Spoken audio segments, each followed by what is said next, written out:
world. And we've been incorporating some insights from the book by Keller with the same title there, as well as some structure for our class series from that work. But what we're thinking about now, which we started talking about last week, we're talking about problems with our work. Problems with our work.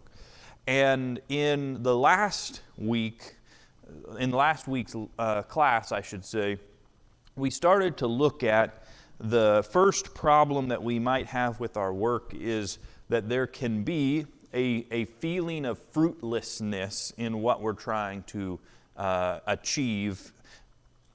And really, one of the main ways of thinking about this is everybody is able to envision more than they can accomplish. And that is such a painful at times experience for us to know these are the things that I could do and want to do, and maybe are even in my capacity to do. If I had the time or if I had the resources, I have the ability to do X, Y, Z things, and we are just not able to accomplish the things that we would like to accomplish. I remember talking to my grandma, I don't know, when I was 6 or 7 or 8. And as any kid has experienced, at least my age, I was playing superhero, I don't remember what superhero I was, but I asked her the question, if you could have any superpower, what would it be? Anybody want to venture a guess as to what she told me her superpower would be? Read minds. Read minds? That'd be an interesting one. That'd be the power you wish for and then wish you could give back. Yeah.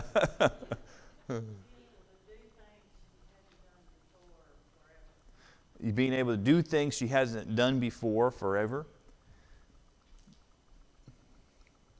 What she told me was that she wished her superpower, and I thought this was the most ridiculous, this made no sense to me at all. I was thinking of invisibility, strength, flight, all those kinds of things. She said to not have to sleep, to not have to go to bed, to just be able to keep going. Now that's pretty interesting, isn't it? She was and remains quite the worker, and there's evidence of that in her answer. But the more I asked her, what do you mean to not sleep? And she's saying, think about all the things that we could do if we didn't need to sleep. It's interesting. There's a sense in which we can always think about doing more than we can actually do. Now, there's some overlap here, but this morning we're thinking about the problem with our work, not just in what we do, but why we do it. That there can be a sense of pointlessness to the things that we do, even when they go according to plan. You've noticed, I'm sure, that there are times in life, or there are, maybe if you don't want to think about times in a person's life, but rather looking at different people, there are some people that are living in that fruitlessness, saying, I want to do this, but I can't. There are also some, though they're rarer, who actually are able to do the things that they set their heart on doing, fulfilling their goals, fulfilling their ambitions. You think about like a singer or someone like that there's many people that are gifted at song and instrument, right? I mean, it's amazing to go online and you can hear people on YouTube that you go, you should be the most famous person in the world, but they're not for one reason or another. But there's a very select few of people that, for various reasons, become stars. They become wildly successful, and they play in front of, at times, literally tens of thousands of people at one time. They sell out even, soccer or football stadiums, people coming to listen to their performance, to listen to their music. Even when we accomplish the things that we think we want to accomplish, there can be a letdown, right? A sense of disappointment, dissatisfaction in realizing that we got to the top, but that still wasn't enough. There's still a hole. There's still something missing. There's a person who was in this position who actually helped in writing the book that we've been referencing throughout our study. She was very successful early on in her career. Things were really taking off, and she was working very hard, making a lot of money, lived in New York City, all those kinds of things. And she said this, she said, I couldn't handle the idea that meaning everything that I was trying to do, was all meaningless. So I just put my head down and worked harder. I just put my head down and worked harder. And the idea is that she just suppressed that sense of the pointlessness of what she was doing and said, I'm just going to put that over there and not think about that, and I'm just going to throw myself all the more into work.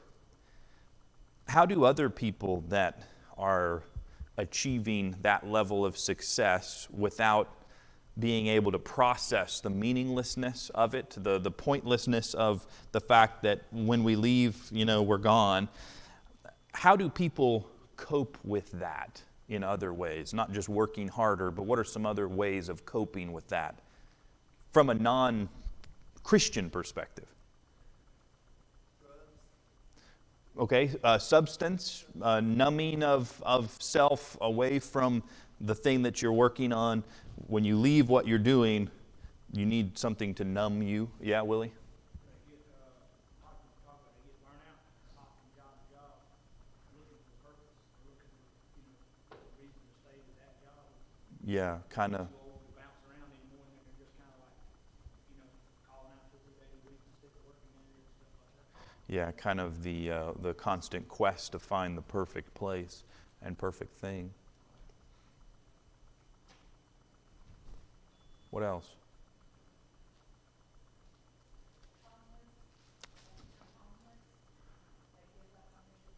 Oh, just total resignation. Not even coping with it, just sort of being overwhelmed by it, saying, what is there left? My question is, how do people cope with the fact that what we do feels pointless? When we get to the top, it's not satisfying. How do people cope with that dissatisfaction? I just wonder if people really are like that. People's minds that are different, which is always moving forward and seeing new things. I don't know. Because the person that does that, to me, once they get to that point, their eyes are open to other things. I'm talking, I just can't see. Many people think they got there. They finally worked, and they got there, and that's it. And I'm satisfied. To me, the mind that got them there is Still striving for something more. because people that do that, I mean, they ain't happy. I'll tell you that. Well, Totally happy. I mean. Sure, yeah. Can I use an example? Yeah, please. You. Not totally happy, is that what you're saying? No, I'm just saying because. Smile more? Well, I mean, I'm assuming your objective was to be a preacher someday, like. Someday, Okay. yeah. No, when you were small. No. Yeah. Don't put words in my mouth. But what I'm saying is, did you never want to improve on what you do? Yeah, always. Is that any different than what you're saying? In other words, did you reach a point and say, well, I'm there now? I'm not talking about studying the Word, but doing it better. Is there anything wrong with that? Oh, of course not, of improvement, and I certainly want to improve, and what I'm describing is, so like when I was a senior at Freed-Hardeman, I got to speak to the lectureship and the student body on the Tuesday of the lectureship week, and the auditorium, I think, was 2,000 people or something like that. One of my professors and mentors told me, he said, "This is probably the biggest crowd that you'll ever speak to in your life." And he said that not to scare me, but to save me from the feeling of chasing that in my life, to say that it's not about getting to a place where I now speak to 3,000 people and now I'm there. And so the chasing can be a good thing if it's improvement, but if it's trying to find a source of meaning in just how great can I be, eventually you get to milestones and look back and say, well, I'm up here, but who's with me and what has it all been for? Andrew? Well, the other part of what I was going to say is a lot of times you come out of school or you get into something, you're driven, but then you get into a real world situation, you realize you have no control over, especially if you're working for somebody else, of what you actually get to control. And that happens, and I see a lot of people from that point of view get jaded, because they're saying, everything I want, that is meaningless. Yeah. Now, some people would be like, I've had this in my own experience, it's like you see the potential of the job, you think there could be meaning there, and so you start justifying or making excuses for the workplace that you're in, of like, hey, yeah, I'm not going to allow myself to get jaded, so I'm going to put my head down, work harder, hoping that we'll get to this point. But a lot of times, and one of the studies that they have out there is, an author who writes #1 novel right off the bat, you know what the odds are that they write a novel? It's pretty low, very low. 95% that Yeah. will never write another good book again. Right. So the one who fails, and then they hit it, they're going to be the ones who write 10, 20 different top 10s. But that's where, to Dan's point, is I don't think it's people that are necessarily giving up on that, but you hit the point where you get so jaded, you're like, what am I doing? This isn't getting me anywhere. You go from 20 years old, I'm going to get a raise, and you realize that raise isn't worth anything, and Right. the next raise isn't worth anything, the next raise, and you're like, I'm still in the same spot, what is the point? And Solomon talks about it in Ecclesiastes. Interestingly, the place we're going to spend most of our time. So yeah, exactly. Mary, and then I saw maybe a couple other hands. I think when you get there, or if you think you're there, it's doing for others and living for Christ. Sure. I'm going to use my good husband, for example. Sure. They were run by commission. They had commission meetings that they had to go to. And he had done something that was outstanding, and he went to the commission meeting, and he invited his whole crew with him. And they stood around the edge of the commission room. And when he received the award, he started introducing them. He said, this girl is her CPA, this girl did this, this person did that. And I think it's beyond you. By that time, it gets beyond you. Yeah. And you can use that place to strengthen others and to build others. And I think another one is Jesus, if he died on the cross for you, there's enough you can't do for him. Sure. And your life becomes what you can do for him, not what you can do for yourself. Yeah, for sure. And we'll see some of that as we go. Appreciate that. Somebody else, John? The ones that I know personally, they have started to mentor, and not only that, but they also opened up hospitals in Atlanta, for children's hospital, and that's how they continue along with running the company. Yeah, trying to find ways to give back. Yeah, for sure. Here's kind of what I'm driving at, which is that it's possible to live with this implicit belief. We don't necessarily state it to ourselves, but it's something along the lines of, if I can just get there, it will all have been worth it. It'll all have been the way that I wanted it to be. And, athletes sometimes have that struggle with working and working and working in order to become a Super Bowl champion or Stanley Cup champion or whatever else champion.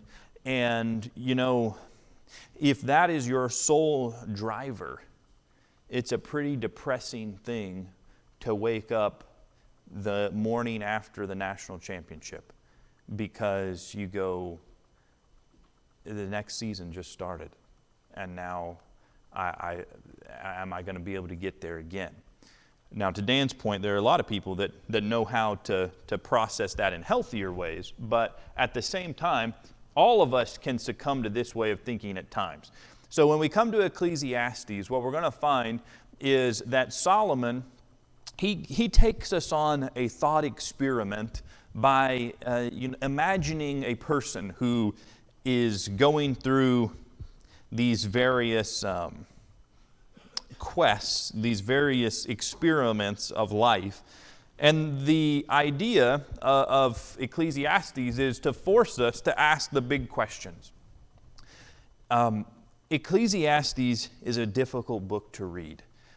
It's not a difficult book to read as if it's hard, the words and language are difficult. That's not what I mean. It's a hard book to read because it literally opens by punching you in the mouth, so to speak, by saying, pointless, it's all pointless, says the preacher. Well, that's encouraging, So we're going to have to grapple with, the reader of Ecclesiastes is going to have to grapple with this claim, all is vanity, all is pointless. And really, the question that he's driving at is, can a meaningful life be built in this world?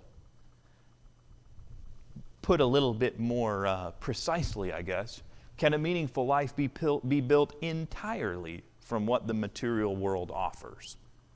Now, we know the answer to that question is no. Not entirely from what the material world offers. In fact, you could have everything the material world offers without what is beyond the sun, and you will not be happy, or not have I shouldn't say it that way. You will not have the kind of satisfaction and joy that you were intended to have as a human being. So in the beginning of Ecclesiastes, if you want to turn there, we'll read several places. They're not all on the screen. But Ecclesiastes begins, after the opening poem, with a series of experiments, you could call them, case studies, however you want to think about them. And these three that we're looking at, they're all trying to ask this question. Can this particular aspect of life, can it bear the weight of a meaningful life? Can it be the source from which I can derive a sense of identity, a sense of purpose, of meaning, a sense of joy? Can this bear the weight of a meaningful life? And he starts in, and it's not written exactly in 1, 2, 3 way. There's some jumping around. But he starts by talking about wisdom, learning, knowledge. Very important to Solomon. As we know, that was the thing he wanted to ask from God, even above riches and glory. Wisdom, give me wisdom. So he says in Ecclesiastes 1 and verse 13, "And I applied my heart to seek and to search out wisdom, search out by wisdom all that is done under heaven. It is an unhappy business that God has given to the children of man to be busy with. I have seen everything that is done under the sun, and behold, all is vanity and a chasing after wind. What is crooked cannot be made straight, and what is lacking cannot be counted. I said in my heart, I have acquired great wisdom, surpassing all who were over Jerusalem before me, and my heart has great experience of wisdom and knowledge. And I applied my heart to know wisdom, and to know madness and folly, and I perceived that this also is but a striving after wind. For in much wisdom is much vexation, and he who increases knowledge increases sorrow. Why is wisdom vexation and knowledge sorrow?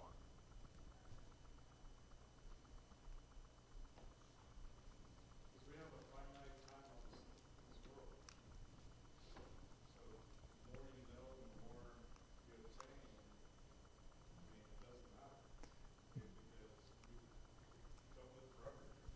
Yeah. So you always see the more and more you're constantly having to chase something you can never catch up to. Yeah. I also think about how, and this is it's a frequent theme in movies and things, stories, books. A lot of times we identify with and we suffer alongside a character that knows how to fix the problem, but no one will listen to them. No one will hear what they're saying. And so we watch as this character, tries to tell somebody important, this is the problem, this is what will solve it, and they are dismissed. And or they're, maybe even worse than dismissed, viewed as crazy or maybe even as the enemy. And incidentally, we'll see a little bit about that this morning in the sermon from a little servant girl who goes to the gate and finds Peter, but we'll get to that when we get there. So Solomon's verdict on wisdom, can it bear the weight of a meaningful life? Can you know enough to have joy that lasts?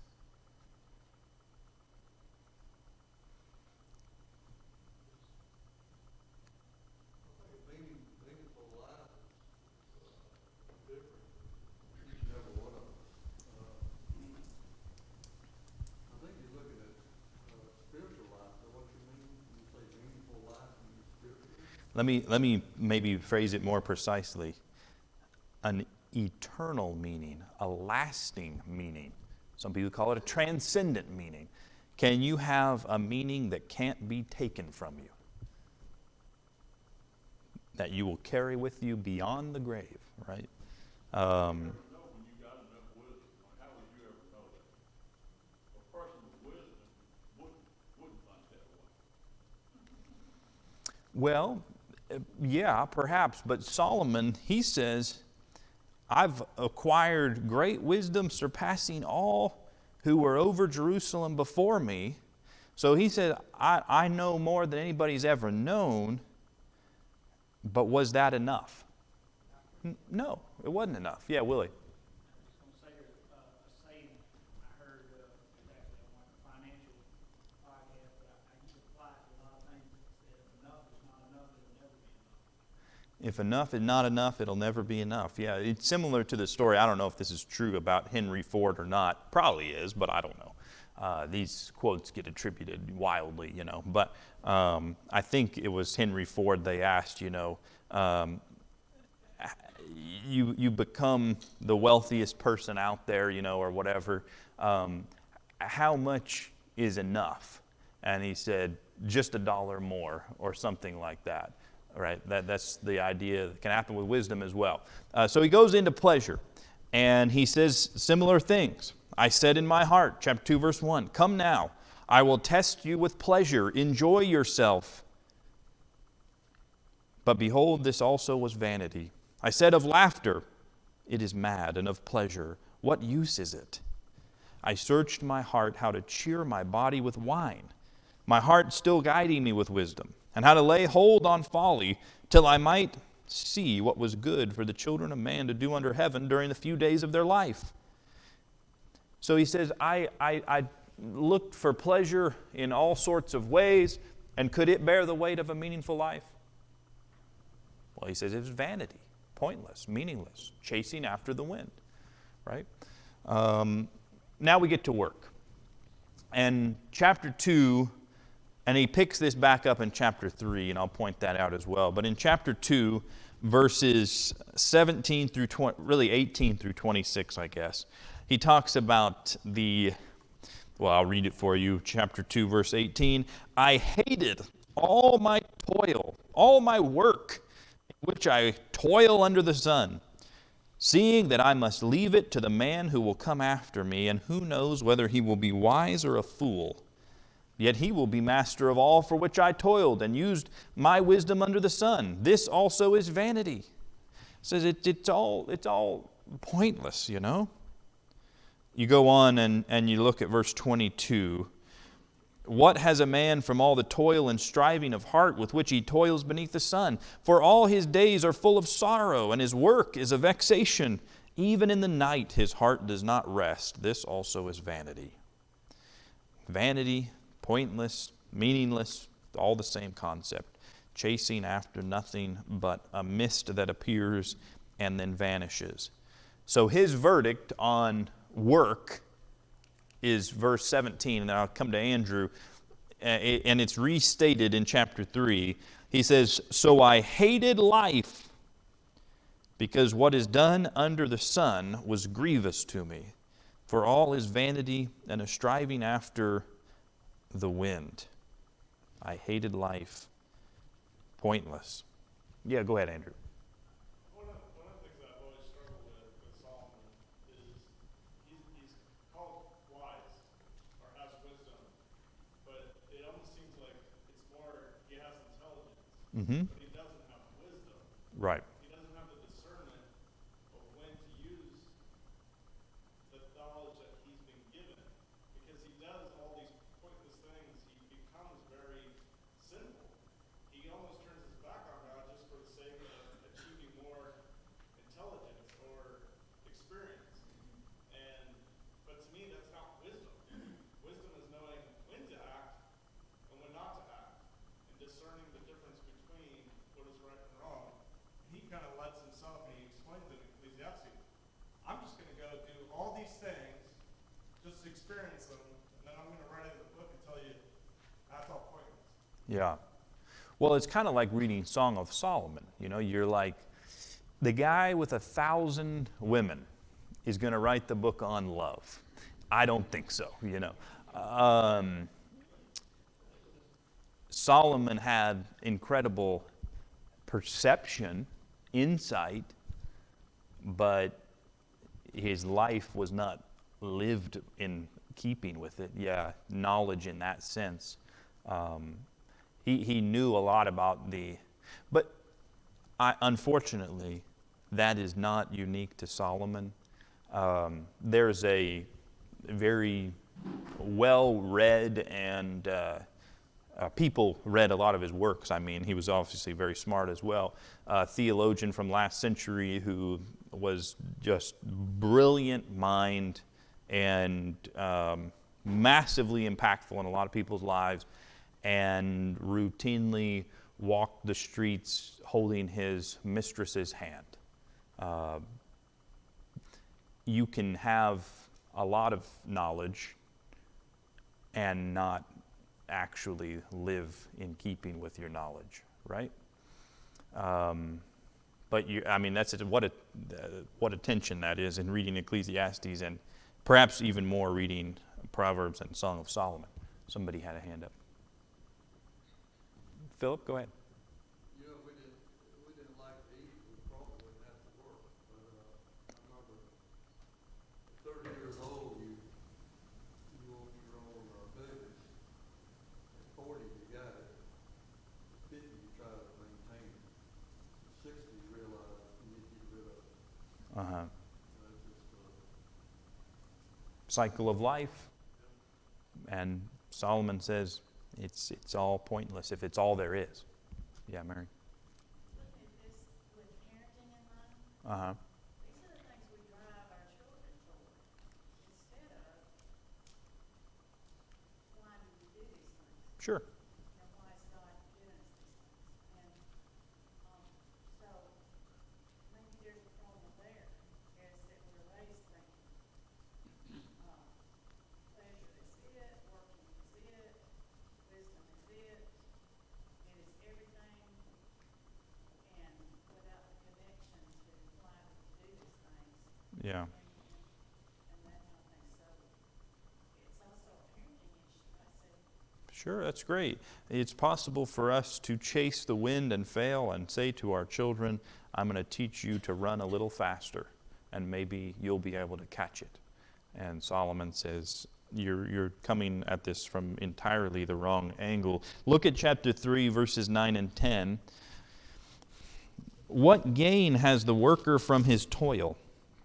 I have seen the business that God has given to the children of man to be busy with. What gain, he says, has the worker from his toil? What good is it to labor and all those kinds of things? We can be really gripped with that sense of pointlessness, and it's a very big problem in our attitude and mindset toward work. Now, Solomon, as you know, he's talking about life under the sun, and you got to read the whole book to see that final comment at the end to say, well, we got to look beyond the sun, right? That life in relation to God is where meaning is found. So we get that. But it doesn't mean that life doesn't also, even for Christians, have a sense in which we can feel that pointlessness in what we're doing. And it compounds our sense of alienation. Sin, as you know, one of the most central negative qualities of sin is that it alienates us. It alienates us from God, from each other, from even ourselves. You see that in Genesis 3. We're not going to necessarily go back into that. We'll see it in Ecclesiastes. But pointlessness, well, look at this. Pointlessness, it alienates us from God. It makes us feel and maybe even realize how far away from God we are. Ecclesiastes 2, 22 and 23, which I read earlier, what is a man from all the toil and striving of heart with which he toils beneath the sun? For all his days are full of sorrow, and his work is a vexation.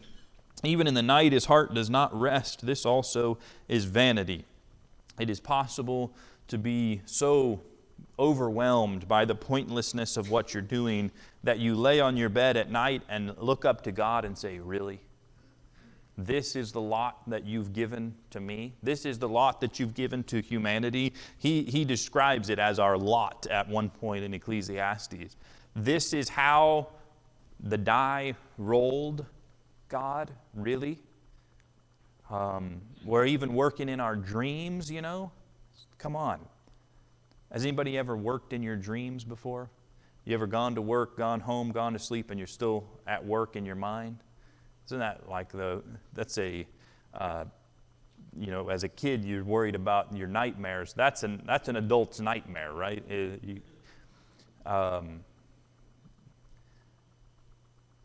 We get isolated from society, from others in the plural, from everyone around us, in the sense of the collective whole. Look at Ecclesiastes 5:8. If you see in a province the oppression of the poor and the violation of justice and righteousness, do not be amazed at the matter, for the high official is watched by a higher, and there are yet higher ones over them. He says when bureaucracy persecutes the lowest of the low, don't be amazed by that. It's going to happen. He's got a boss, and he's got a boss, she's got a boss, and he's got a boss, and on and on and on and on and on it goes. And yeah, when we feel the pointlessness of our work, I think this kind of goes back to what Andrew was saying, even about the workplace. There can be that sense of, this is just how the world works.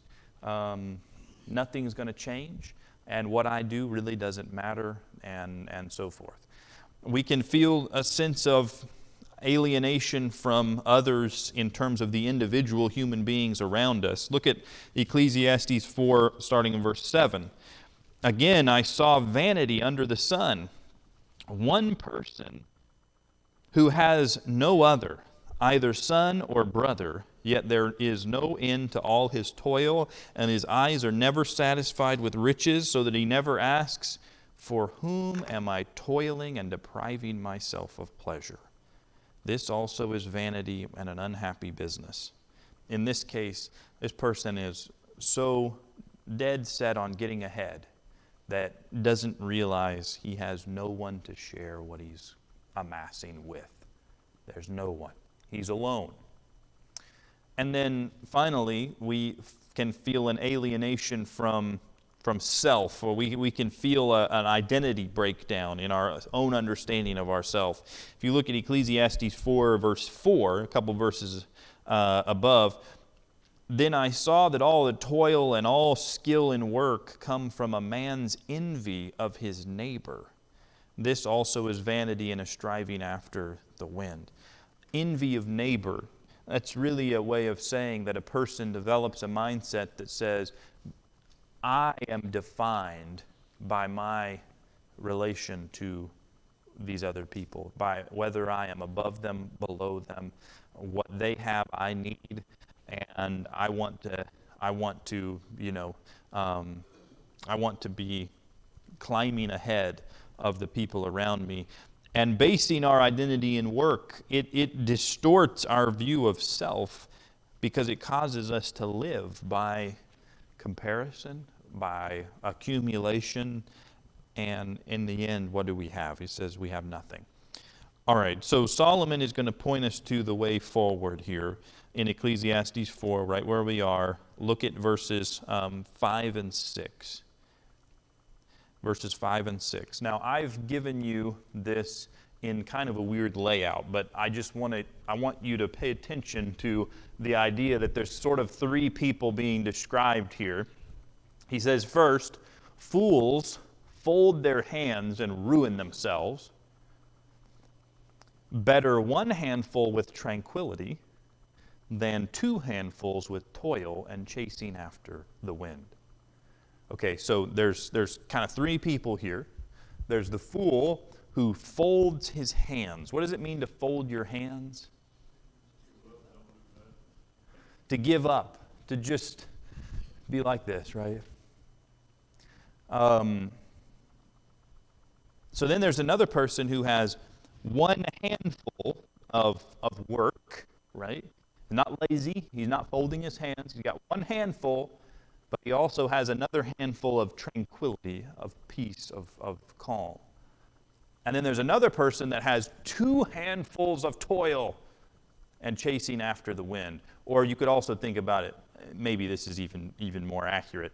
Somebody has one handful of earnings from work, but he also has peace. And the other has two handfuls of profit, but nothing but chasing after the wind, right? Now, if you think about it this way, you kind of have these three. The fool, he does nothing and he has nothing. The fool does nothing and has nothing. Make sense? Do nothing, get nothing. But here's the conundrum. The workaholic, the third person, he does everything and has nothing. So you can do nothing and have nothing, or you can do everything and have nothing. Well, that's not a good deal either way. The wise person learns to balance toil and tranquility. Now, for the sake of time here, I won't direct you to Proverbs 38:9, but if you went there, it's that prayer where Solomon is saying, Lord, I can't remember if it's Solomon in Proverbs 30. It might be one of the others at that point. But anyway, the author is saying, Lord, don't give me too much. Don't give me too little. Give me too much, I become proud. Give me too little, I might be having to steal from someone in order to survive. Just give me what I need to survive. Just give me what I need to live the life that you've called me to live. So the wise learn to balance toil and tranquility. Now, that is as far as Ecclesiastes can take us. Because Ecclesiastes is coming to us hundreds of years before the ultimate solution is introduced to us. And this is what Mary was hinting at earlier. The only true way to overcome the pointlessness of work is not just to live a life of balance. That'll help. That'll help a lot. But you still have that big problem of the grave. That no matter how balanced your life was, at the end of the day, you're gone. And there's nothing you can do about it. Well, of course we know then Jesus is going to teach us what Ecclesiastes can't and what it can't finish in teaching us, which is that he provides a kind of rest that is different in quality than any rest that you can receive in the world. Such is his rest that he describes. It's available to the weary and the burdened.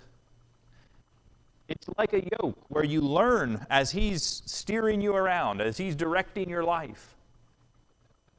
You will find rest for your souls while I'm going to be leading you, teaching you, instructing you, guiding you. My yoke is easy and my burden is light. How do we escape from the pointlessness of work? Well, that'll be a question that will continue to pull at the thread, but at the end of it all, we know that only if we operate from a source of secure identity in and a meaning and joy that can't be taken away because it comes from the peace that comes from Jesus Christ, ultimately we can't actually hold on to that meaning. Just like Solomon says in his thought experiment. Sometimes he says work is pointless, but then sometimes he says, not just because of what you're doing and what's going to happen, but you're going to die. What's going to happen then? And Jesus says, I can give you a kind of rest that even death can't touch. And because of that peace that you can have, you're free to work in a new way. You're free to work from a place of joy rather than in order to try to receive joy. The kind of eternal, lasting meaning is what we're describing there. All right, that is the time for this morning, and we'll look forward to picking back up again next week.